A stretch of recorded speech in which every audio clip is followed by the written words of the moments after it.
So matapos natin yan ngayong maghapon, tapos i-fix na natin dito. At para makita na yung tsura, saka masukat yung kanyang pintuan. Yan, magde-deliver tayo ng bakal mga kasunog dito sa Ginamagama. Yan. Ito yung deliver natin. So yan, dadaan tayo dito sa kabundukan mga kasunog.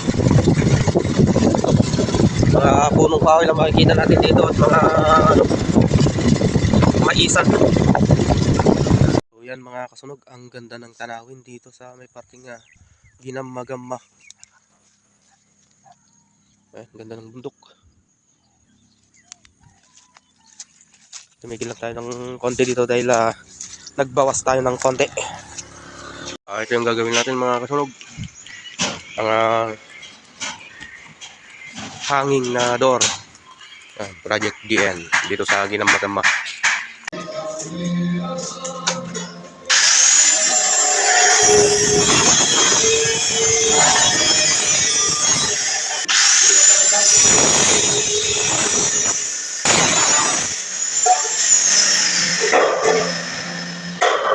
So yan yung paglalagyan ng hanging door mga kasunog.